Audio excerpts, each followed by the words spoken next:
కురుమ కులం యొక్క మూలాలు ఇప్పుడు తెలుసుకుందాం. కురుమలు కర్ణాటక రాష్ట్రానికి చెందినవాళ్లుగా చెప్పవచ్చు. కర్ణాటకలో కురుమలను కురుబా అని పిలుస్తారు. కన్నడలో కురు అంటే గొర్రె అని అర్థం. గొర్రెలను, ఆవులను, అలాగే గొర్రె ఉన్నితో గొంగళ్ళు తయారు చేయడం కురుమల ప్రధాన వృత్తిగా చెప్పవచ్చు. తెలుగు రాష్ట్రాలలో గొర్రెలను పెంచేవారిని గొల్లవారు అని పిలుస్తారు.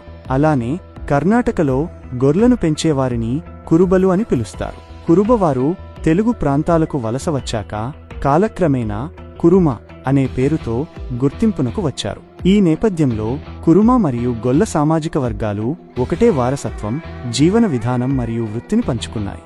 చారిత్రాత్మకంగా కురుమ కులానికి చెందినవారు కన్నడను తమ ప్రధాన భాషగా మాట్లాడేవారు. అయితే కాలగమనంలో వారి కుల భాషతో సంబంధం తగ్గిపోయింది. ప్రస్తుతం ఈ కులానికి చెందిన చాలామందికి తమ పూర్వీకుల భాష, సంస్కృతి గురించి పూర్తి అవగాహన లేకపోవడం కనిపిస్తోంది. ఇతిహాస ప్రకారం కురుమ కులానికి చెందిన కొంతమంది రాజులు భారతదేశంలో, ముఖ్యంగా తమిళనాడులో పల్లవ రాజులు ద్రావిడ భూమిపై కళాకృతుల రక్షకులుగా ప్రసిద్ధి చెందినవారు కురుబ కులానికి చెందినవారుగా గుర్తింపు పొందారు. వారు దక్షిణ భారతదేశంలో అనేక దేవాలయాలను నిర్మించారు, శిల్పకళను ప్రోత్సహించారు. అదేవిధంగా విజయనగర సామ్రాజ్యం స్థాపకులు అయిన హరిహర, బుక్కరాయలు కూడా కురుబ కులానికి చెందినవారని చరిత్రకారులు పేర్కొంటున్నారు. ఈ సామ్రాజ్యం భారతీయ సంస్కృతిని, కళలను, సాహిత్యాన్ని వెలుగుచూచేలా చేసింది.